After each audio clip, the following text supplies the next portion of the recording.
Good morning, everyone. Happy Friday. Um, just letting people come on in. And then we'll go ahead and get started. Um, all right, that number is climbing, so I'm just going to go ahead and get started. Good morning, everyone, and thank you for joining us. My name is Lori, and I'm the Alliance's Outreach and Communications Manager. Before we start the training today, I wanted to share a little bit more about the Alliance and go over a few housekeeping items. So for those who don't know, the Alliance is the leading national nonprofit organization providing education, referrals, and support for all individuals experiencing eating disorders as well as their loved ones. Currently, we have 12 virtual and 7 in-person free weekly therapist-led support groups, including pro-recovery groups, an LGBTQ group, a larger bodied group, BIPOC group, midlife and beyond, and groups for loved ones of those struggling. We also offer 2 monthly virtual support groups for individuals in the fashion, beauty, and entertainment industries, as well as for individuals who have lost a loved one to their eating disorder. The Alliance provides support and referrals for all levels of treatment through our free therapist staffed helpline and through Find ED Help, which is the largest free national database for eating disorder clinicians and treatment programs. Your generous donations enable us to continue offering these life-saving resources and free educational trainings. By supporting the Alliance, we can continue helping those impacted by eating disorders, ensuring that no one suffers alone. We have our next free Friday morning training taking place on June 6th, and it will be on patient-centered care in ARFID, a case study. And now for some housekeeping for today. In order to receive CEs for today's webinar, you need to attend live and complete the program evaluation, which I will put in the chat toward the end of today's presentation. It will also be available in tomorrow's follow-up email in case you miss it. Please make sure to check your spam or junk folder for tomorrow's email. It will come directly from Zoom. Florida licensed professionals who accurately input their Florida license number into the program evaluation will have their CEs submitted directly to CE Broker. Completion certificates will be mailed out about 7 to 10 business days after you complete the program evaluation. These are not sent automatically, so please be patient as those certificates make their way to your inboxes. Make sure to also check your spam or junk folder in case the certificate does not show up. If you have any questions throughout the webinar, please put them in the Q&A section. We'll keep an eye on it throughout, so you don't have to save all your questions till the end. A recording of today's training will be shared with attendees via email following today's webinar, so you can rewatch it anytime. So thank you again for joining us. I'm going to turn it over to Mandy, who will introduce Dr. Wendy Oliver-Pyatt and Within. So Mandy, I will pass it over to you. Thank you so much, Lori. Good morning, everyone, or afternoon, I suppose, depending on what time zone you're in. I wanted to thank the National Alliance for Eating Disorders for having us today. It is our pleasure to be here, and thank you all for being here. My name is Mandy, and I am one of the directors of clinical outreach for Within. Within Health is a physician-led healthcare organization that's all about innovation, compassion, and integrity. Our program launched in 2021, offering an enhanced remote PHP and IOP level of care for patients age 13 and above with primary eating disorders, and we are licensed in 39 states and counting. It is my pleasure to introduce Dr. Wendy Oliver-Pyatt, co-founder, chief medical officer, and CEO of Within Health. Here's a little bit about Wendy. Dr. Wendy Oliver-Pyatt is a world-leading expert on treating eating disorders. With more than 25 years of clinical experience, she has developed 5 distinctive treatment programs, all grounded on strong biopsychosocial foundation and incorporating intensive psychotherapy with behavioral foundations and high medical standards. Wendy has developed a unique treatment approach that delves into the underlying issues that place a person at risk for mental health conditions and eating disorders and lead to healing, health, and inner peace. Wendy received her specialty training at New York University Bellevue Hospital in New York City. She has also held faculty positions at New York University, Albert Einstein School of Medicine, and University of Nevada School of Medicine. Wendy is board certified by the American Board of Psychiatry and Neurology, and in both adult and addiction psychiatry. She is the author of two books, most recently, Questions and Answers on Binge Eating Disorders, a guide for clinicians. She is the fellow of the Academy for Eating Disorders and the International Association of Eating Disorder Professionals. She has received senatorial recognition for her commitment to the mental health treatment community and most recently was honored as a fellow of the American Psychiatric Association. Thank you, Dr. Wendy Oliver-Pyatt. We're excited to hear from you today, and I'll turn it over to you to begin our presentation. Thank you all so much. Thank you, Mandy, for supporting me. And thank you to Joanna Kendall, Lori, and everybody at the Alliance. People may not know this about Joanna and I, but we go way, way back before I think I met her, before she even founded the Alliance. And what you guys have done in the field is mind-boggling and so, so impactful. I love that you're doing all these support groups for folks in larger bodies and other subcategories and all the education that you're doing for medical doctors. I mean, it just goes on and on and on. And you really are the leading nonprofit in this space, and we have really appreciated our connection and relationship with you. So, with that being said, I'll go into this talk today. My name is Wendy Oliver-Pyatt. I go by she, her. And the origin of this talk came out of a conversation with Shavis Turner and I that we got this idea to think about the long legacy of intentional weight loss and sort of put GLP-1s in that context because I think when GLPs came out, it's like everything new that came out. It's like, oh, this new thing. And it's like just this new thing, this new thing, this new thing. And it is a new thing. However, there's been a lot of new things for a very long time.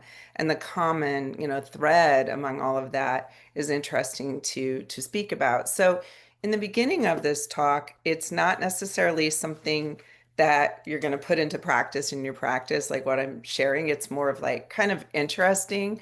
I do like to think that when people come to talks that like they're getting something like that is applicable to their practice. And I guess one thing that might be applicable is just to share with clients and loved ones or whomever is considering it and just remembering the thread of the intentional weight loss and that directive to, in some way or shape, defy what our natural body is. That's been something prevalent for a really long time, but it really isn't necessarily going to be so clinical. But then towards after we get through that part, which is more, to me, it's kind of more of like interesting, but still meaningful, I think, putting it in context. And then the second part, we'll just really get into the GLP-1s and the other medications that are now coming out, and talk a little bit about like how they work, some of the risks, what people should be doing as far as getting monitored, how they got FDA approved.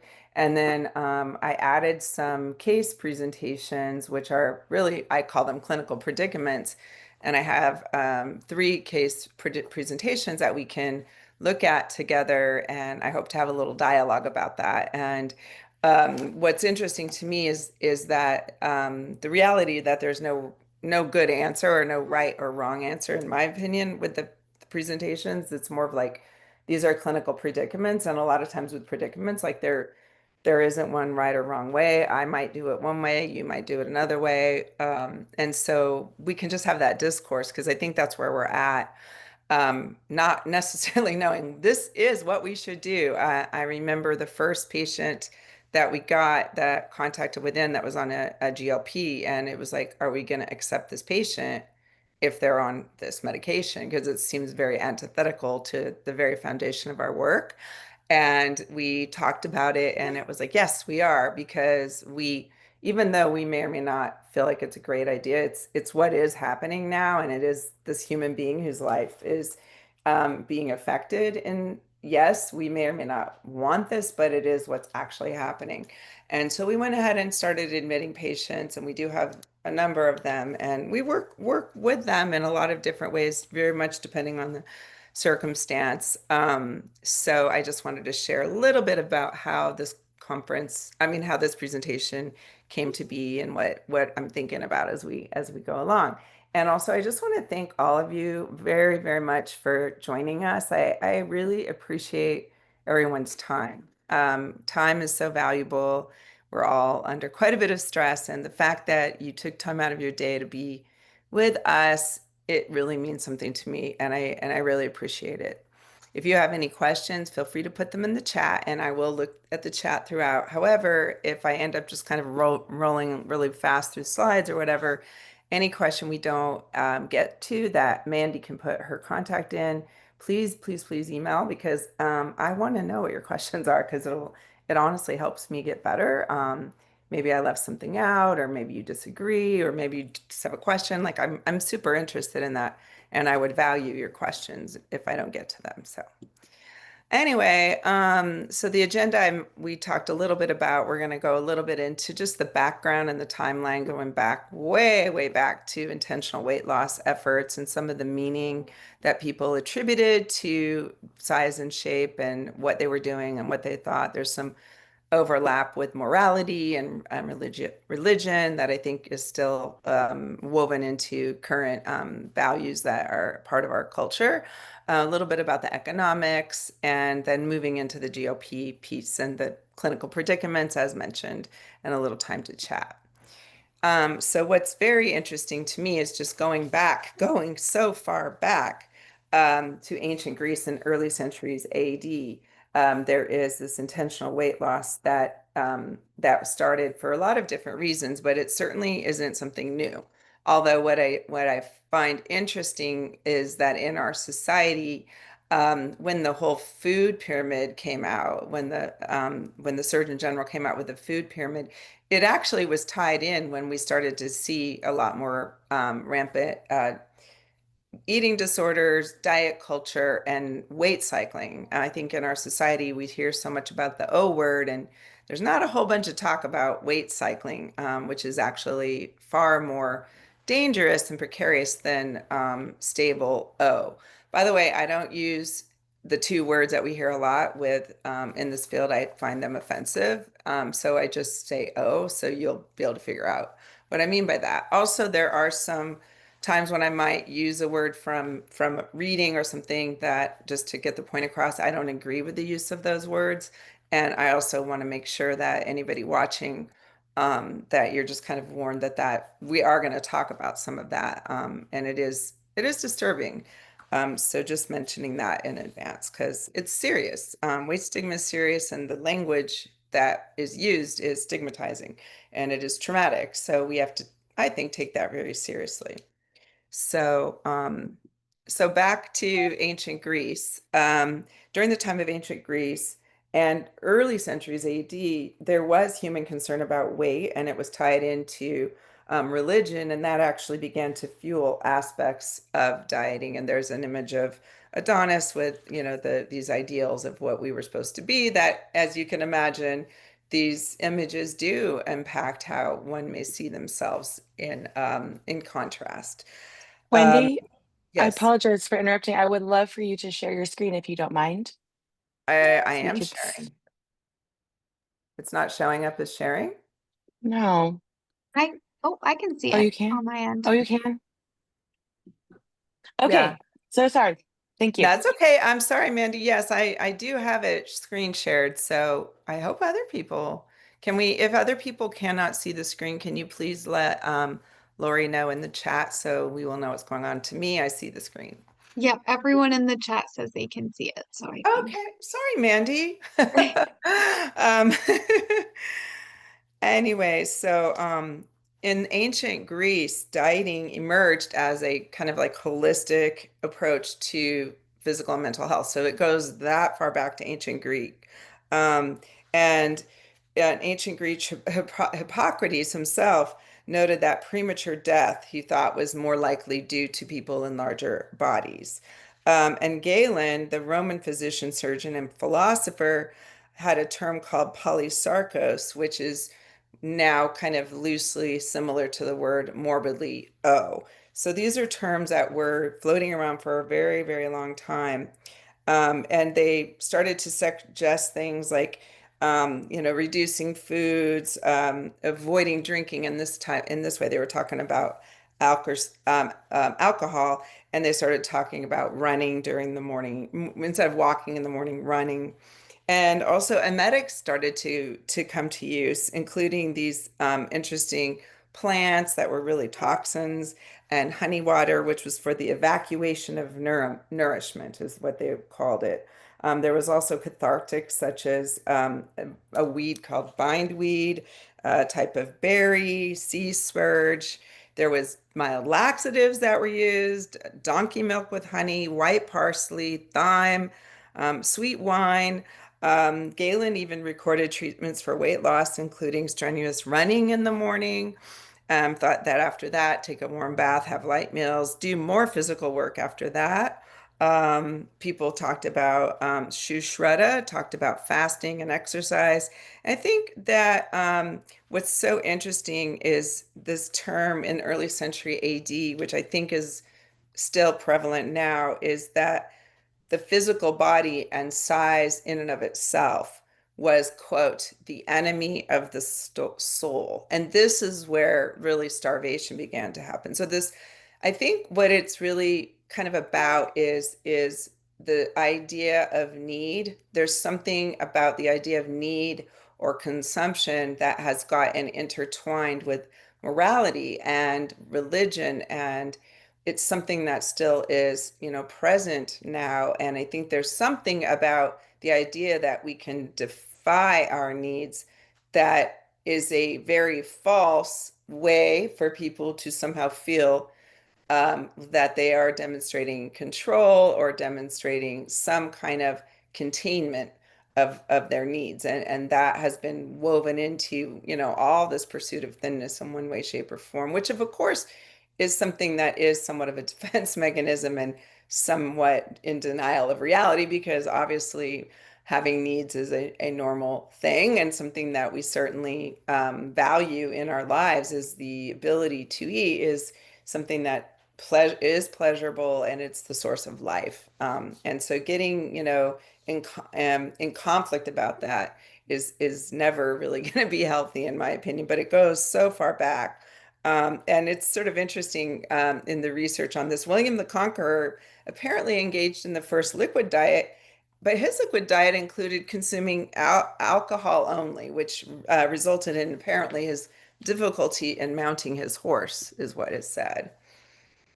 So in the American and during the European slave trade, and we've heard a lot about this in our field, we begin to understand this, that it's important to think about how the slave trade in fact impacted weight stigma. There was racialization of body ideals, and there was racial stereotypes about bodies of the enslaved individuals, particularly the African descent. And it was normative to, of course, dehumanize and objectify human beings. It was socially sanctioned. And there was negative associations to the larger body size that were conflated into the ideas of laziness and lack of discipline. And that was all intertwined with the objectivization that was culturally sanctioned by white Americans. There was economic exploitation. Enslaved individuals were, as we know, considered property, and they were valued based on physical attributes.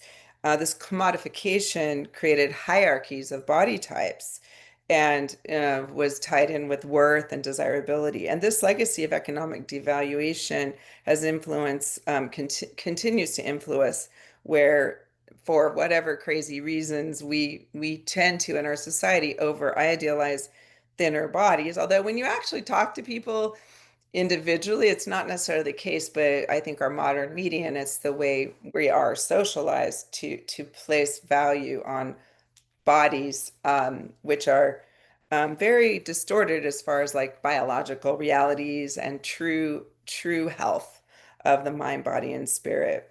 Cultural narratives about body and size and shape and weight were happened by the colonizers, and these narratives also really reinforced control and the power dynamics, which have been reflected in weight stigma. So stigma is really still attached to larger bodies, and it's very intertwined with historical themes of domination and control, similar to the way slave bodies were policed and controlled. There's certainly distortions around health perceptions, and that really cannot be overlooked either. Enslaved populations were faced horrible and harsh conditions that of course led to a variety of health issues, and the larger bodies were misinterpreted through a medical lens that actually pathologized them. And this historical misunderstanding continues to influence contemporary health discourse, as we all know, where larger bodies are unjustly associated with negative health outcomes, which are not actually based on fact, without also considering other factors like social determinants of health. Resilience and resistance also was there. Enslaved individuals did show incredible resilience and resistance against these imposed identities. And the narrative of this resistance is really informs our understanding of what was body positivity or body neutrality and the rejection of weight stigma, as individuals now have begun to reclaim agency of their bodies irrespective of social ideals. So I think in summary, the American and European slave trade really played a significant role in shaping concepts of body size and stigma through the historical impacts of racialization, economic valuation, cultural narratives, health perceptions, and now we do have those resistance and resilience coming out that we still have a long way to go. And it's very important to understand this context. This is where the clinical part comes in. To understand body diversity and weight stigma is vital to our work in the field. I believe that addressing weight stigma is a very necessary component of treatment. I think it ought to be brought in as a part of treatment. And those folks who really break out of the diet culture weight stigma paradigm as a part of treatment have more stable recoveries. And interestingly and importantly, I think folks in larger bodies have no choice but to address weight stigma if they really actually want to recover, because folks in larger bodies are, of course, constantly facing stigma, internalized, and can internalize that stigma and leads to internalized shame. So a huge component of treatment is to address that. And people who are not necessarily living in larger bodies can sort of get to a place of, I'm going to call it recovery, but maybe it's too harsh to say pseudo recovery, but I don't think you've fully recovered until you've really moved out of the diet culture weight stigma paradigm. Molly Robbins and Kate, I'm sorry, I forget her last name, just gave a great talk addressing this at the Meta conference, where they were really bringing to light how clinicians oftentimes reassure patients, oh, no, no, no, I won't make you fat. I won't make you fat. This is really a part of what can happen in treatment, which of course reinforces this idea of fat as being something bad. And Molly did do some research on what folks in larger bodies, how they like to be called and described, and what language we can use. And living in a larger body was the most common theme, but a person's ability to use the word fat was also associated with a greater amount of like stable recovery. So we all have like a lot of work to do, whether we're living in a larger body or not, to address our own weight stigma and to include addressing weight stigma as a component of treatment. So that's a little bit of my song and dance there. Just wanted to mention some of that. But moving on, this really just goes into the the endless diets and things that were going on for really centuries now. So, I mean, look at some of these again, a little bit, potentially, triggering, but one of the ones it was very early on was in 1558, which this shocked me. And it was back in 1558 that this first book was written called The Art of Living Long by Luigi Camaro. And he himself was living a larger body, and he went to seriously limit his food intake and reduced his alcohol to 14 ounces of wine, apparently. And toward the end of his life, he only ate egg yolks, apparently. Also in the 1500s, it was considered to be because there was food scarcity. So this whole piece of food scarcity was woven into some of the morality that we saw going on. In 1727, this interesting book, not so interesting, but relevant, A Discourse Concerning the Cause and Effects of, quote, Corpulence, by Thomas Short, suggested theory that living near swamps made you be in a larger body. Don't ask me why, how he came up with that. Um, but there's a lot of books that go very far back. That's what the bottom line is here. And as far as like, I think clinical relevance, I think that if you really want to tackle weight stigma, looking how far it goes back, and then also understanding the intensity of the experience of weight stigma that some are holding on to is so interwoven into a very long history of really body hatred and lack of body acceptance that is just pervasive over time. Which is one of the reasons why also the idea that, an eating disorder is a choice and people are just choosing this is really, contrary to the depth and the longevity of these ideas that have been passed on over centuries.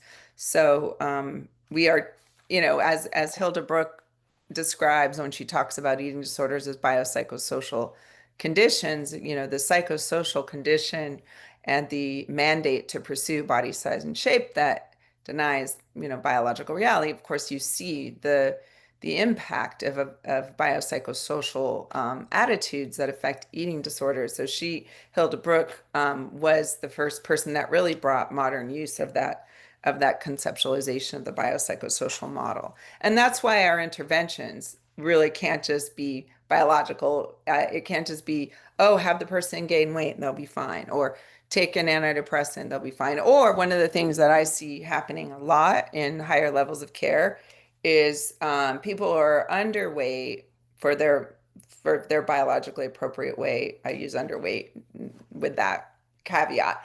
I've seen time and time again patients going to treatment, being put on medications like olanzapine or Seroquel that causes, these are atypical antipsychotics that do cause weight gain. And that weight gain is not actually tied in with physiological eating. It's because of the medication. And then the patient's discharged. And as that has happened, of course, the person is now living in a larger body, hasn't acclimated to the larger body, and didn't really go through the process of learning what is learned through that experiential knowledge that is gained. And really, it's sort of a biofeedback process as you're eating and you're nourishing your body and you're getting used to it and you're getting used to it. It's really exposure therapy that really needs to be gradual, supported exposure therapy. Um, People are just getting that whole process is getting skipped in treatment, and just people are getting put on these medications that cause weight gain. That makes insurance companies happy. Sometimes that makes clinicians happy, and then the patients are discharged. I actually had a case that came to within of a 17-year-old girl who had bulimia and very severe depression. She had a lot of suicidal ideation and hopelessness and low self-esteem, and she went to a residential program. She was actually put on olanzapine only, which is Zyprexa, an atypical antipsychotic, had a PHQ-9 score of 19, so she had severe depression. She was not treated with an antidepressant. And fluoxetine, aka Prozac, is not only a very effective antidepressant, it also has an FDA indication for bulimia. So she was not put on if you were going to use medication, I would argue that that would have been the right choice as opposed to something that just caused weight gain. So she was put on olanzapine, gained weight, and got discharged in about 4 weeks and came to within. So then we had to be like, okay, now we have to take her off the olanzapine and gradually do that and see how she adjusts to that. And it was kind of rough because I didn't want to have to take her off medication when she wasn't in a higher level of care because of the suicidality. So I felt like it was risky. We were able to get it done, and she did actually go on to do quite well. but she wasn't even treated with the right medication. I know that seems a little off topic to the 19th century diets that we have listed here. I think I'm just like kind of connecting the dots, and how diet culture affects us now. And then the simplistic, the simplicity of diet culture, the simplicity of these diets that go so far back, and then our also our simplicity of thinking just giving someone medication to make them gain weight is going to help them get better, or just weight restoring is going to help them get better. And this overemphasis on, yes, somebody's brain isn't going to fully work in the same way it might once they're fully weight restored. I absolutely agree with that. However, that idea that, oh, somebody's underweight, so they can't do therapy, that is absolutely not true. We do all kinds of wonderful therapy with people in a variety of different body sizes. So those are just some of the ideas that I thought I would mention along the way. It's almost like don't get me started, and then I can just go. I end up going on to a tangent. So the Roaring Twenties during the Great Depression, there was segregation, and we started to really see more and more diets, and this like flapper mentality came out. The Metropolitan Insurance Life started those weight tables. Back in 1959. And Rosie the Riveter had this boyish look that went out of fashion. Bust lines eventually returned, and pants came back. Um, so I think, 1948 was this tops group starting. You guys might remember that. Take off pounds sensibly. Um, so the National O Society started in 1949.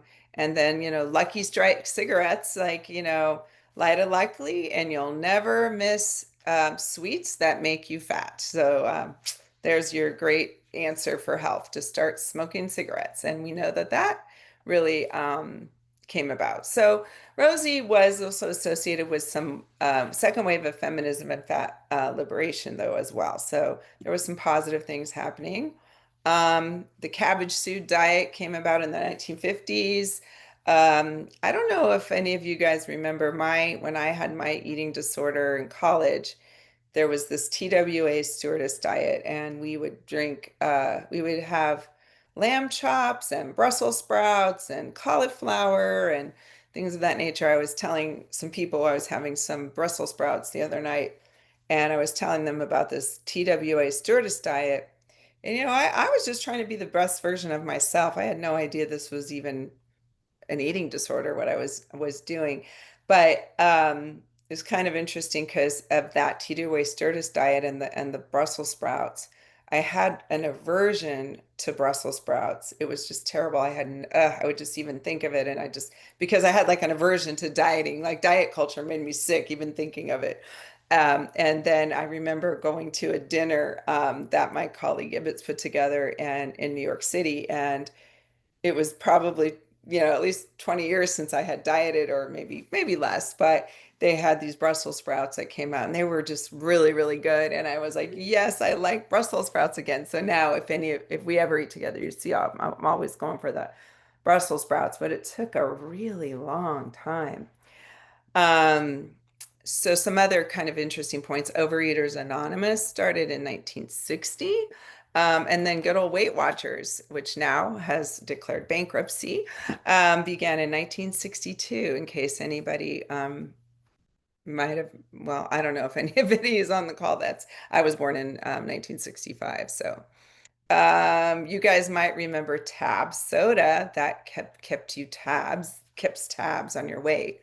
And what's interesting too is that Overeaters and I'm sorry, Weight Watchers started the photo trend of the before and after situation. So there was a fitness tracker that came about in 1965. So that was the first modern fitness tracker. So all this stuff that's happening, right? Has all this stuff made our society healthier? Has it made there be less premature death? Has there, I would argue that all of this has caused weight stigma, and that has caused premature death in a variety of different ways, whether from depression, hopelessness, trauma, eating disorders.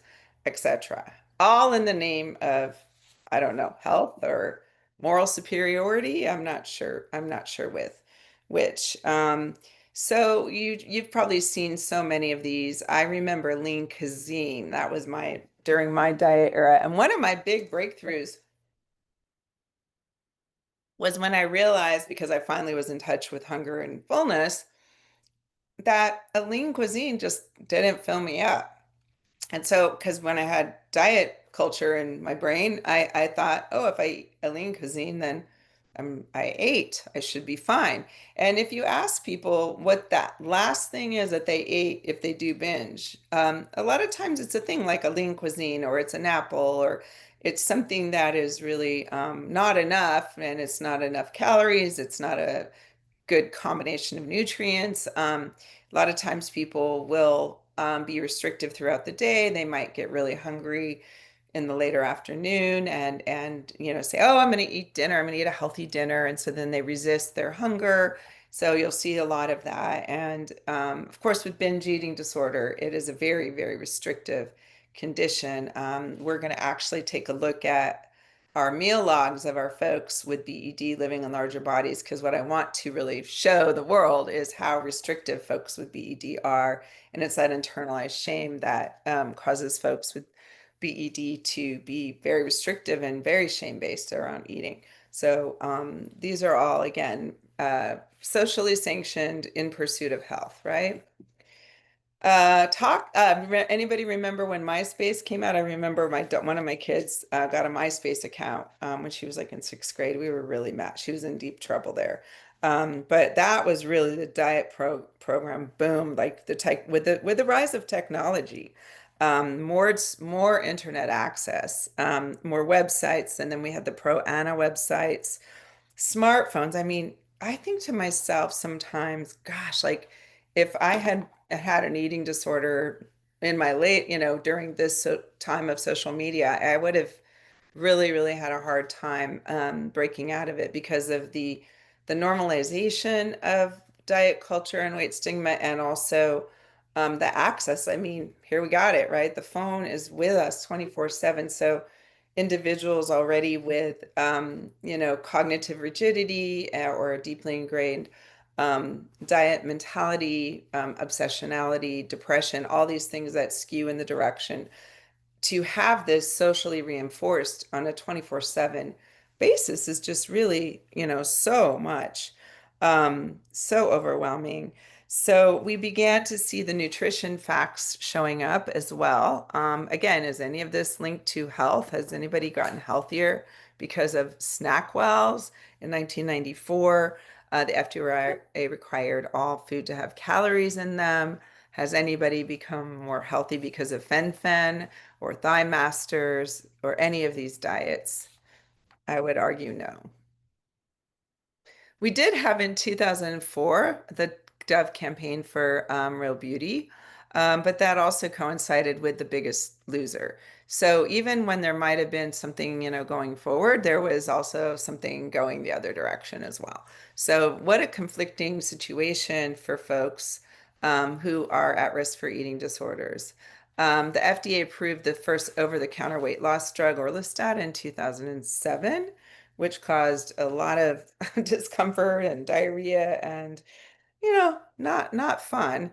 Um, it started off really the body positivity movement. Now we're starting to want to call it more body neutrality. So there's a little bit of discussion around that, which we can have at some time. Um, but we have seen again this contrast, like body neutrality, body positivity, and then at the same time advancements in technology and fitness tracker. And it's sort of normative now to have a fitness tracker and see how much you're walking. I really like them for sleep, actually, because I think sleep is something that really can help us be healthier. But it's hard to, I as a psychiatrist would like people to track their sleep sometimes, but I know they're gonna start counting their steps too. So yes, and then home delivery meal services and people just being isolated and being at home. That I think to myself when I had an eating disorder, like if I had had like Uber Eats and stuff like that, when I was in the height of my eating disorder, well, look, I didn't have that much money, so I probably wouldn't have been able to order much food, but just the restriction binge purge that I went through, or mostly binge restriction, it would have been bad. So it's a lot hard. I think it's a lot. I think that what I'm trying to say here is it's a lot freaking harder to recover now than I think it was when I first had an eating disorder, because I didn't have to deal with all this, excuse my language, you know what, in my face 24/7 like our lovely patients do. And again, this is where it comes into that if we do not address weight stigma, if we do not think of an eating disorder as a biopsychosocial condition and address the psychosocial aspects of this during treatment, people aren't going to get better because they're going to leave and be faced with all this stuff, as this audience knows. One thing I feel is very, very interesting and interplays with this very well. I was just talking about this yesterday, is when you look at the DBT stages of change. Marsha Linehan talks about the four stages. The first stage is just getting the person out of being dangerous, and the second stage is sort of like beginning to do some emotional processing. Luckily, that with DBT, one of the great advancements of DBT was that it connected psychodynamics and behavior and really began to talk about symptoms making sense. So in a lot of higher levels of care, you get sort of stage one, the acute symptom containment. You start to do some emotional processing. But Marcia talks about, Dr. Linehan, I should say, speaks about stage three and stage four, which is really starting to get out of just the illness and starting getting into developing meaning and transcendence into joy in the third and then fourth stages. And I truly believe that when addressing diet culture and weight stigma, that light of going all the way towards connection and joy and meeting, and transcending diet culture to the extent that is possible is really where treatment needs to include that. And so I guess after my fourth and fifth treatment programs that now I have, I've paid so much attention to those stage, what Marsha Linehan calls stage four and three and four. I think if we just do this acute stabilization and send people out without working and helping them develop themselves and address this invasion into their psyche, I'll call it an invasion, they really stand to have a hard time in our society, because of the level of the amount of the, again, the intrusion into the psyche is even hard to quantify or even imagine. Again, this goes on and on. We could be here all day. I will mention, I think the Me Too movement, I think started to also help people take back their bodies. So that was woven into it. But then again, at the same time, Michelle Obama, well, just a few years before that, Michelle, God bless her, right up there with Oprah, really has a lot of internalized stigma and did the Wait That Let's Move campaign, which also I think further reinforced stigmatization. And then we talked about body positivity versus body neutrality. Body neutrality started coming out and getting more attention, and those concepts started to matter and mean something. I think that body neutrality is also a really important part of treatment that we want to be really including into our therapeutic process. I think body neutrality helps people in all bodies and understand that we're not going to attach any kind of moral superiority. We're going to work on the de-shaming of our body, with body neutrality. And I love what Sharon Maxwell was talking about recently when I was with her at Meta, about working on having, I think she called it, I don't know if it was, I'll use, she didn't use this word, but I'll call it sprinkles of joy, or little doses of joy. So helping people move out of that sort of locked in mental state that I cannot be happy unless I am thin. Moving away from that into the idea of like sprinkling a little joy into your day. And that was something I wrote about in my first book that I had to work on, was like being so locked in to think that thinness not didn't really just mean health. It was just like the only path to happiness in my mind, and there was no path, no opportunity for joy or meaning absent me pursuing this body size and shape that denied my biological reality.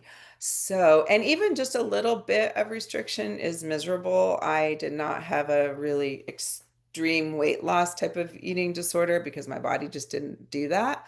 But the amount of, I always try to remind people to talk about that in therapy, that if you have a person who's close but no cigar as far as fully weight restored, if they're doing weight suppression, they're actively doing weight suppression, maybe we're thinking, oh, it's not that bad. They're not, they're not that dangerous. Their blood pressure's fine.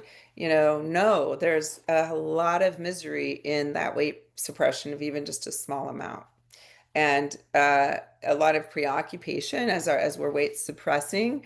We are going to be more inclined towards obsessionality with food and be further away from a peaceful relationship with food. I'm going to take a quick look in the chat right now.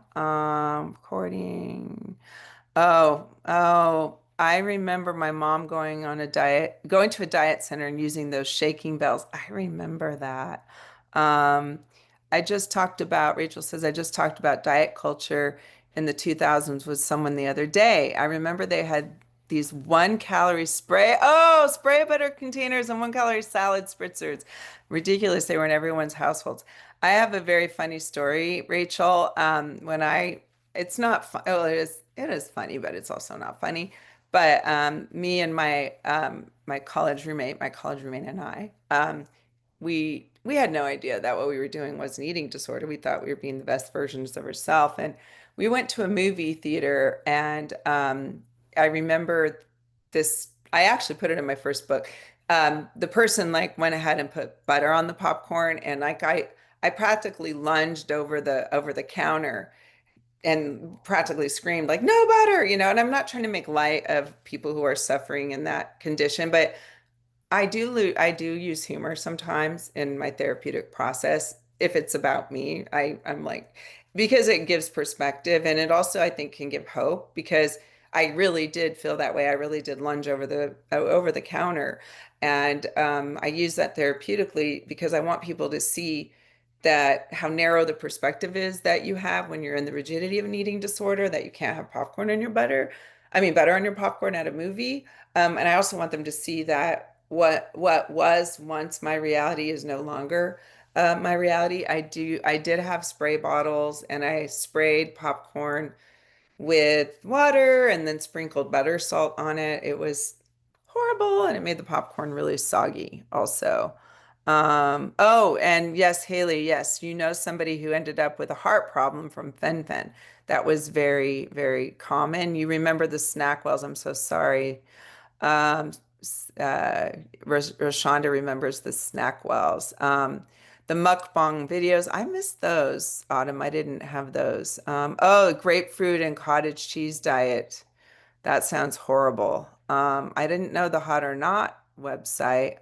Um, and your mom, Juliet, was a dancer. Can we imagine what it was like to be, around a mom that was a dancer, going from one diet to the next? Oh, hi, Dr. Moss. Is that you? Um, Dr. Moss is like psychiatrist at Within. Oh gosh, butternut squash ravioli. Ugh, yeah. Let's hope they discontinue it. Kelly, you were in OA for decades. I'm glad you're not there anymore, and you're glad you're here with us. Oh yeah, the lean cuisines were pretty tasty, but they did not fill me up. Um, I'm sorry, Molly, you were in Weight Watchers, and Jenny Craig. One of the many reasons that drove her towards providing eating disorder treatment today. Yes, Rashonda, lean cuisines made me so hungry. You know what's really interesting though? One of the things I remember is like, do you guys remember Hungry Man? Like, if you were a man, you could get way more food. It's like it was okay for the guy to have like more food. They had like more mashed potatoes and stuff like that. Um, I wonder if Juliet says, I wonder if there's an argument to be made for abandoning weight body category language altogether. Exactly. I would love that. Let's work on that. And let me see. I'm just seeing if there's any other things I want to, okay, we're going back. I love comments and I appreciate everybody sharing, and we're not making light of it. We're just sharing and connecting, and I appreciate that. Fitness Pal and Tumblr are still some things that people are really dealing with here as clinicians, it sounds like. Um, I'm just going to look further to see the margarine nonsense. Oh, I remember curves. Yes, yes, yes. Let me see. Oh, Alex, that's such a good point. With weight suppression, she has a lot of parents who don't fully do weight restoration for their adolescents. We run into that so much. And how she tries to, Alex, I don't, they try to emphasize that people cannot recover when we're stuck in restricting. Sometimes it's good to get, if you can, if you're working with a team, if your message can't be heard loud and clear, get a doctor involved, look at growth charts, check hormone levels, get DEXA scans, because sometimes you really have to work hard to prove it. You can help people understand that if their loved one has amenorrhea, they obviously aren't weight restored, and return of menses doesn't mean you're fully weight restored. Usually we think that's probably, and it's different for everybody, but if a family member is saying, oh, her period came back, so she's fine. No, our period comes back when we're probably about 90% of, again, this is not something that is written in stone. These are just some markers that I use. I'm sorry about the calendar reminder. It keeps coming up and I don't know how to make it stop, Lori. I have to work on that because I should have figured that out. Oh gosh, Nicole, rice cakes, they wouldn't exist without diet culture. It's a big industry. This is a very big industry that we're talking about. Grape food and cottage cheese diet, the medication interactions. Um, oh gosh, there's so many interesting comments here. Oh gosh, peanut butter on rice cakes. Unfortunately, I do remember all of this. I work at the VA and just found out that women who give birth during service are given 6 months to get back to standards. Oh my God. I better just keep going here, but these comments I really oh gosh, Elizabeth, a college-age client with atypical anorexia who was told by her doctor she should write a book on how to lose weight since she's so successful at it. Well, the two bodies of people that perpetuate most weight stigma are doctors. Yeah, doctors, which you guys aren't probably surprised. Well, that's why the Alliance always was trying to do so much education with doctors, right, Lori? Doctors and family are the number one and two perpetuators of weight stigma. So yeah, the nutrition labels came out and they said they needed to make the calories a little bigger for us. And then we move into the 21st century. And in the 2020s, we started to see the rise of GLP-1s, and FDA approved Wegovy for weight loss. My Ozempic journey started to trend in 2022. Just another quick thing before we get into the other, kind of part of the talk about the GLP-1s. I mentioned this a little bit already, how the how all these food guys came to be, and do we actually think our society has gotten any healthier since we started with the basic seven, the food guide pyramid? And this is something you can talk with families about. Like, do you actually think our society has gotten healthier since we've brought about all these food guides? I would argue no. So the basic seven was one. The food guide pyramid. The pyramid kind of changed a little bit over time because that's one thing about diets. They always change. There's always the next thing. The plating, choose my plate. The government, by the way, is a big part of weight stigma. And just remembering, if you think about cigarettes, that, socially sanctioned institutions can definitely put out things that aren't healthy and helpful. So we tend to think in our society that if the government's saying this is healthy, we tend to think that's probably the case. So moving into the next stage of our talk, we're going to talk about the GLP-1s now. And my mom used to tell me this slide, and I never knew what in the heck she was talking about until later on in my life. And she would say, Wendy, the road to hell is paved with good intentions. And social institutions, adoption of weight stigma, and GLP-1s is a very good, I think, example of that. So I do want to start by saying I really believe in body autonomy. And I really believe that with GLP-1s, it's a complicated situation. And I think if we try to come up with a simplistic answer to this, or if we, as mentioned in the beginning of my talk, if we forbid folks on GLP-1s from entering, treatment, I can't think that that's going to help people. So I believe one of my themes that you'll hear me discuss is that I think a lot of the GLP-1 use is impacted a lot by the attitude of the prescriber and what they're really going for. Are they really doing harm reduction based on something going on with the patient medically? Or are they really reinforcing weight loss? Are they not really enforcing adequate nutrition? Are they just compelling the person to believe that rapid weight loss equals health? So the attitude of the prescriber has something to do with how this goes, and then the level of the mindset of the person taking these medications. So, we'll just talk about some case studies that I'd like to share to get us sort of into this discussion about how do we approach all these predicaments, because the era is here. So just to really kind of recap what some of these medications are. So semaglutide, just to clarify for everybody that the brand names Ozempic and Wegovy are actually the very same compound of the semaglutide. So Wegovy actually came out and it was for managing type 2 diabetes, and mimicking the GLP-1 hormone to increase insulin secretion and decrease appetite.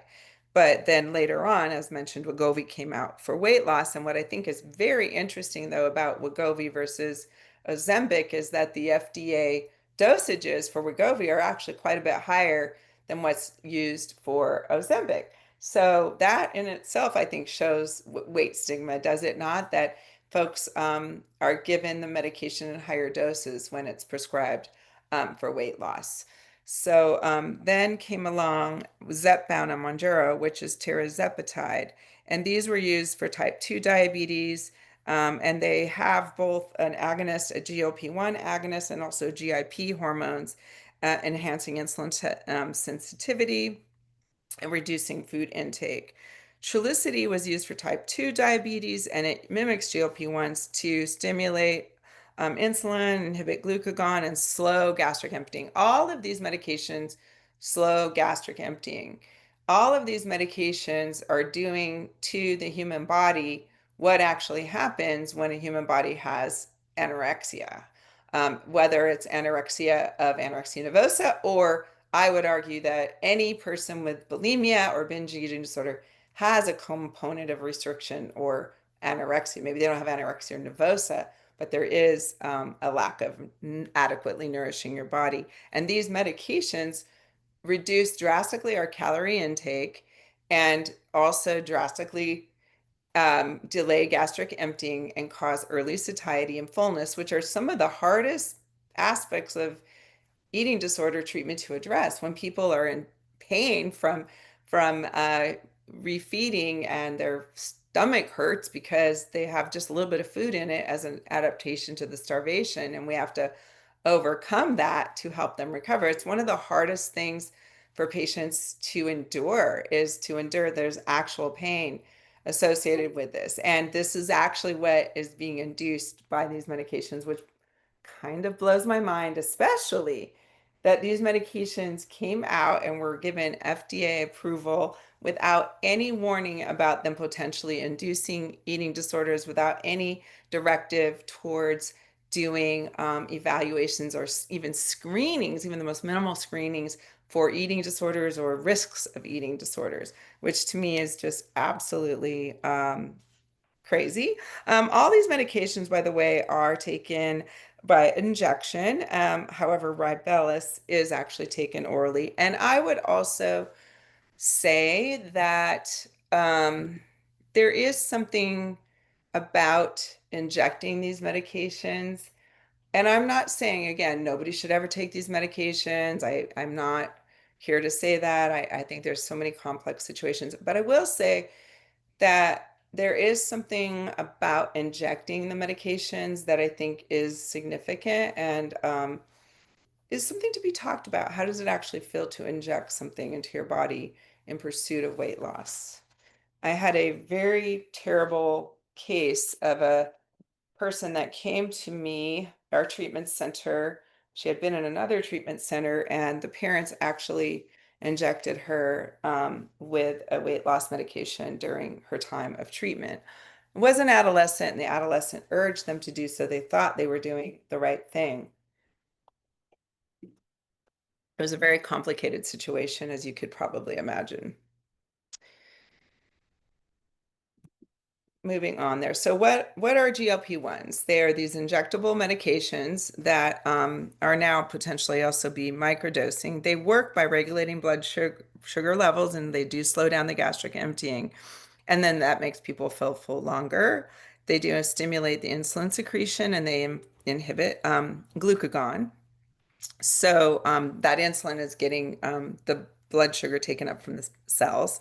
It reduces appetite and mutes what we call can mute food noise. So I want to talk a little bit about this like food noise conversation. So food noise, what is it? What's the discussion? And I'm very, very worried about this idea of them addressing these medications, addressing food noise. I'm very worried that because they do reduce food noise, because they reduce your appetite and make you not want to eat because you have early satiety, they do reduce food noise. What is food noise? In my view, my experience, food noise is really about the conflict between hunger and the need to eat and the internal weight, stigma, shame-based prohibition against eating. It's the conflict between the need to eat and permission to eat. That's where food noise comes from. I'm hungry, but I can't eat. What should I eat? That's food noise. When people are eating enough and satiated and eating satiating food, they tend not to have food noise. But you can give this medication to somebody who's living in a larger body, which I think is what's my worry is that these medications, remember how I talked about the patient who got put on Zyprexa and discharge? I think people living in larger bodies experiencing food noise, maybe if they have a diagnosis of BED, not everybody with BED is in a larger body, by the way. But if a person has food noise and they're given these medications, again, a simplistic response, I don't have food noise, yippee hooray. Now we potentially have an FDA indication for BED, an oversimplification of what it really takes to recover from BED. So I'm extremely, extremely worried about that. Again, I just wanted to mention too, I was mentioning the blood doses. I forgot to mention that for Wegovy, the approved doses are for Ozempic, the one for diabetes, again, same exact compound. The approved doses are 0.5 milligrams, 1 milligram, and 2 milligrams. So it maxes at 2. And for Wegovy, which has the FDA indication for O, the dose can go up to 2.4 milligrams. So I don't really like that too much. They do, as I already mentioned, we already talked about this. Nutrient absorption, though. Nutrient absorption is a very real concern. So with folks living in larger bodies, they can be very malnourished. They do tend to be very restrictive. And now we've got medications that also interfere with nutrient absorption. We are seeing more people admit to our programs I'm seeing more people admit with nutrient deficiencies, with iron deficiencies, microcytic anemias, and things of that nature. So uh, I don't even know what to do with that. I don't know where to go with that, but it's certainly not healthy for folks. So this is just a little bit of mechanism of action of how these medication works. The GLP-1, it does slow the gastric emptying as the top. You take the GLP-1, it slows gastric empty.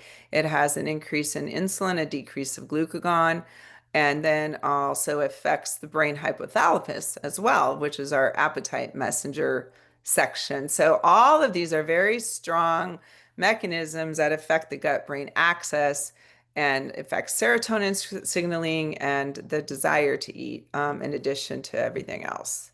So these are very serious drugs. And so you can see also the very, very many effects here in this slide in all the organ systems. I mean, these are not to be taken lightly. Look at the effect. Heart, lower blood pressure, increase heart rate. There is considered to be a cardioprotective mechanism with these medications. However, that cardioprotective mechanism goes away when the person stops the medication. That's another thing. What are we going to tell people? Take this medication forever and ever? Is that the decision people are making when they're going on these? They do increase glucose oxidation and glycogen synthesis. However, we do see in this rapid weight loss, we also see muscle weight loss. And I'm wondering too where this is going to go, if it's going to go in the direction of a cardiomyopathy later on, because remember, our heart is a muscle. These drugs haven't been checked out for a really long time.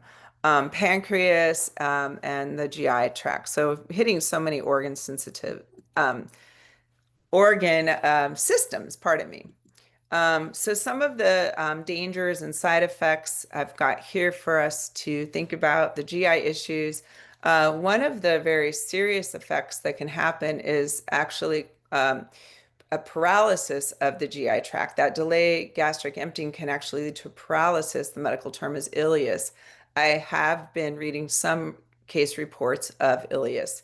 So I'm very focused on our teams always checking for bowel sounds, making sure the person is going to the bathroom appropriately. And paying attention to these GI issues is really important.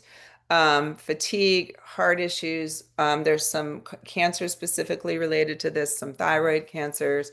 There's actually overdoses as well, that are known to happen, certainly fatigue. So again, these medications, once a person goes off of them, what happens? Weight cycling happens.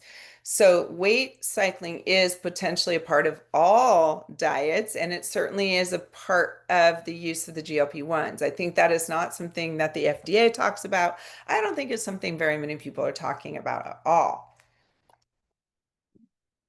But weight cycling is a part of the story of dieting, right? Whether it's the TWA Steward's diet that I did or whether it's GLP-1s, unless that person's planning to take that medication forever and ever. Weight cycling is much more dangerous than stable O. So weight cycling tends to cause a person's weight go up over time, but it's very dangerous and it's really hard on our body. It causes inflammation.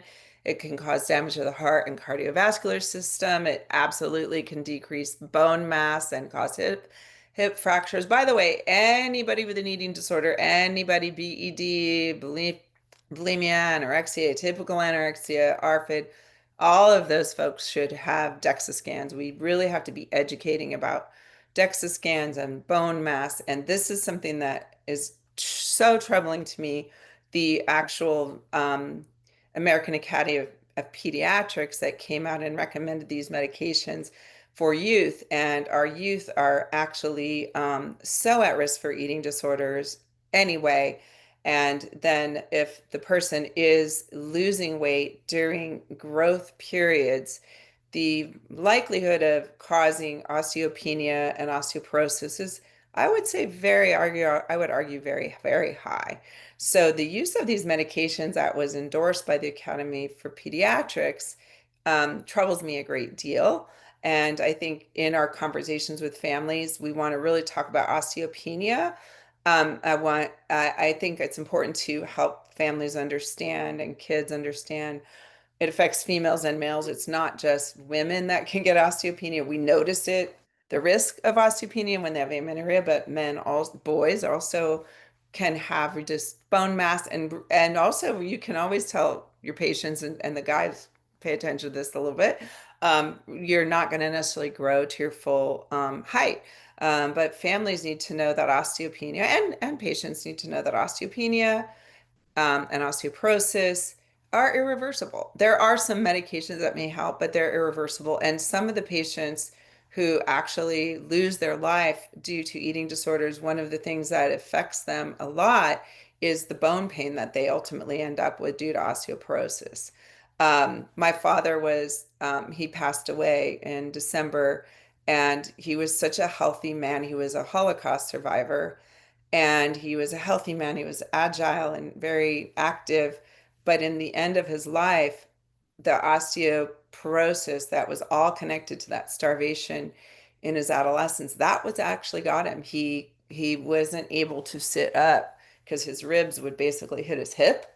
And it's super painful for him. So people with eating disorders should know about osteopenia and osteoporosis and know that it's irreversible.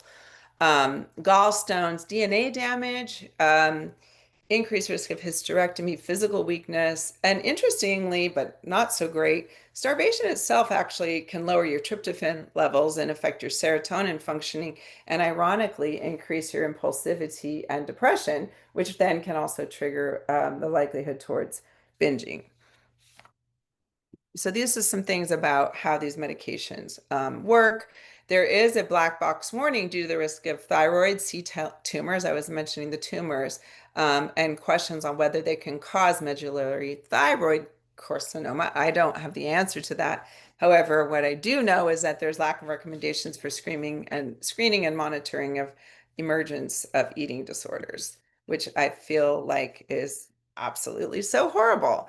Um, I wanted to include a little section on compounded medications because that's something that's really common. So these are custom formulations that are made by pharmacies. They tend to be lower cost and not brand name. The problem with that, there's no FDA approval of these, meaning even though the FDA kind of didn't do a great job with their approval process, but there is no monitoring. There's no guarantee of like dosing errors. And so it really is something to be concerned about if patients are using the compounded medications, which is becoming very, very common. When patients are taking these medications, there's some important things that should be looked at, which include blood glucose levels. You're not eating very much, your blood glucose could potentially get low. Let's not forget that can affect your cognition, ability to drive. Hemoglobin A1C, kidney function needs to be checked out. And then also electrolytes and certainly LFTs and dehydration can also be something that we see with these medications. The loss of appetite can be really, significant and can affect hydration. Certainly, there's also some indications that the amylase and lipase should be checked. There is some risk of pancreatitis with these medications. Thyroid function due to the medullary thyroid cancer we talked about, ultrasound of gallbladder. Quick weight loss can actually cause gallstones, by the way. So that's important. And if people are on these medications, I really think that doctors need to pay attention to weight and vital signs and be very concerned about the pace of weight loss, which unfortunately, most doctors just more say rah, rah, rah to that. I do want to also mention the difference a little bit. You'll hear more about the tirzepatide. You might have heard about semaglutide, and you might now know there's another medication called tirzepatide. So a little bit of difference there is that the GLP-1s or the semaglutide is like a single receptor that is activating, and the tirzepatide is a dual GLP-1 and GIP activator, causes GIP activation. So it can actually have broader physiological effect because it actually has more effects. It's more impact, more receptor changes. So these medications really do. These newer medications, I think, can actually cause more and rapid weight loss, and so very, very, very concerning. So just sort of breaks my heart, but I know people are using them, so we have to learn about them, right? Um, so microdosing. So this is also something that's becoming very common. My Instagram, I guess because I do eating disorder treatment, I get all these different ads, and so I'm getting bombarded. I'm curious about the audience, whether you guys are getting bombarded with microdosing ads. And it's used in lower doses and standards and does reduce the side effects. And what I'm really seeing in the microdosing ads is the idea that you don't have to be that large to just go ahead and microdose. So that's really, the last 10 pounds and that sort of thing. So where this is going, I'm like, oh my God, I have no idea where this is going. I think I live in a bubble because I work around people that treat eating disorders and know a lot about this, but everybody is telling me that, my kids are like, Mom, everybody's microdosing. And I'm like, oh my God, my kids are in the 20s and that kind of scares me to think where this is really going. Um, so, can GLP-1s cause eating disorder? The actual research is limited. However, I believe through my own clinical and lived experience, they actually absolutely can cause eating disorders and exacerbate eating disorders in those that are struggling. Now, some of the research is going to come out and say that GLP-1s are going to treat binge eating disorder. I think that is coming, and we're going to have to brace ourselves for that. And the use of GLP-1s can really present barriers to eating disorder treatment because everything we're trying to get folks to do, eat a broader diversity of food, consistent meals and snacks, overcoming gastroparesis and that sort of thing. The things that we work for in recovery are sort of the opposite of what the GLPs tend to do. So that's a bit of a dilemma. So when people do come into our care, that have type 2 diabetes and they are taking GLP-1s, we don't say you absolutely cannot take the GOP when you have diabetes, but we do really think a lot about like the long-term plan. And we really place a huge emphasis on being sure there's adequate nutrition, consistent nutrition, and do tons of psychoeducation around the risks of this, the need to have your vital signs checked, the need to make sure you're not having orthostatic hypotension, the need for all the screening. So if somebody has an eating disorder and is on these medication, the amount of anxiety and attention is just turned up a few knots because it's really going to be fighting everything we're working for, generally speaking. And we just have to be much more prudent about the screening that we can do. And that's where I think that it does come in the attitude of the prescriber, because if somebody, whether they have an eating disorder or not, and the prescriber's just yippee hooray, more weight loss is healthier. That person's going to have a different, outcome than somebody who's being really carefully managed about this subject. So some of the other interesting pieces of this that I'm intrigued by are that for alcohol use disorder, there are some early studies that show reduced cravings. There's some investigation for neuroprotection of Alzheimer's that's related to some inflammatory effects, reduction of inflammatory, and some improvements with sleep apnea, some metabolic support potential for PCOS and cardiovascular. But those changes again are only, benefited when you're actually, on the medication. So all kinds of bombardment on social media, as we all know. Kate Moss's younger sister recently opened up how she was hospitalized after being on Ozempic that she had gotten from a friend. I think there's going to be more people using them off label and more access, and I think probably more trouble that we're going to continue to run into.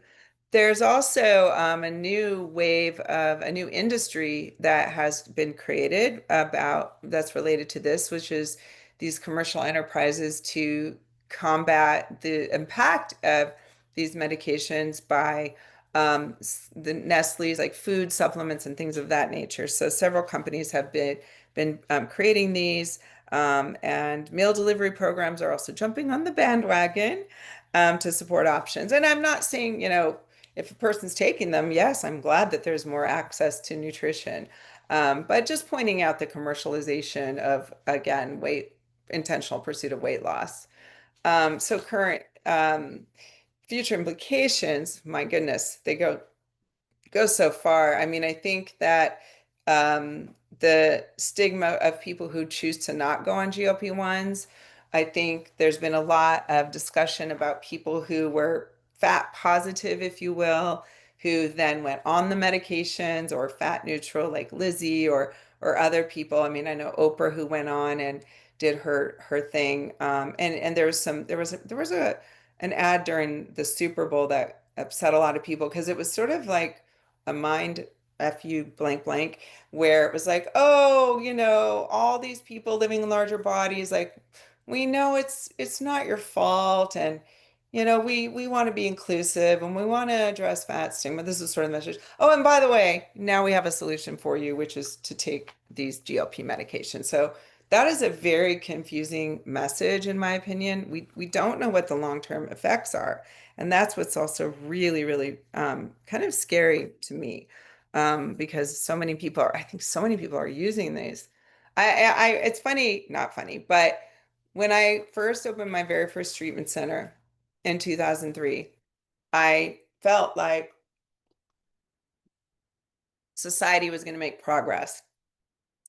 Then I remember when they started doing all the BMI testing in schools and everything like that. In 2006, after a long battle, I was able to I worked with two really great clinicians, and we wrote the Academy for Eating Disorders guidelines for childhood O programs because there was all this weighing in schools and we wanted to like combat that. Incidentally, there was a kind of clash within the Academy for Eating Disorders about that because a lot of the pediatricians were trained to use BMI, and our paper really was a paper that was a position paper, was not advising that.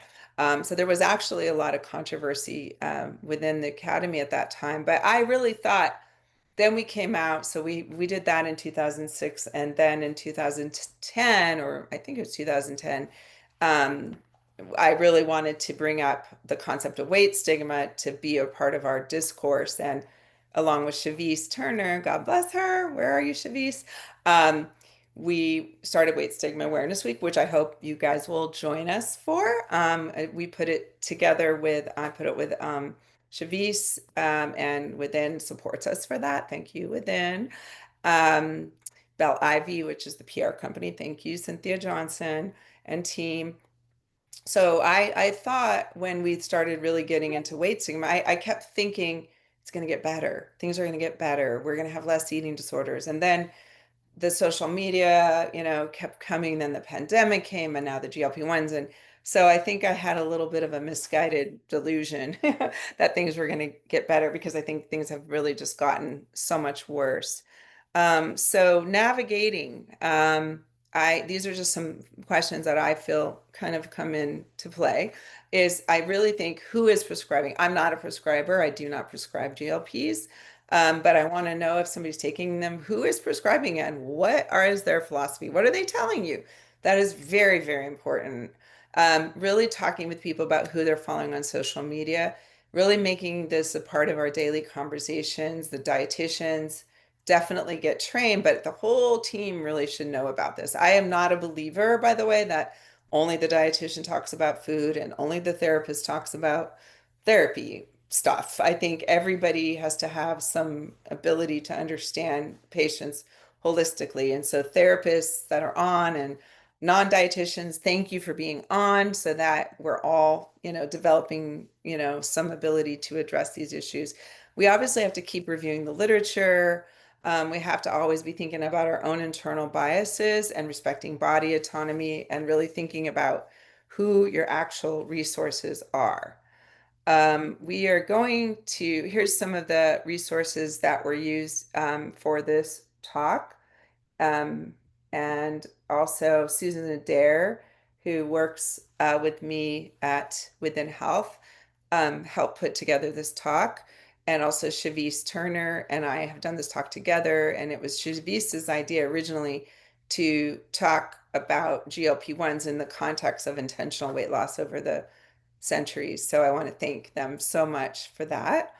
Um, anyway, so what I will do, we have some clinical predicaments for us to talk about in the last segment of this, but what I'll probably just go ahead and do is I'm going to look at the chat really quick so I can just see what everybody's feeling and thinking. Let me go back to where I left off.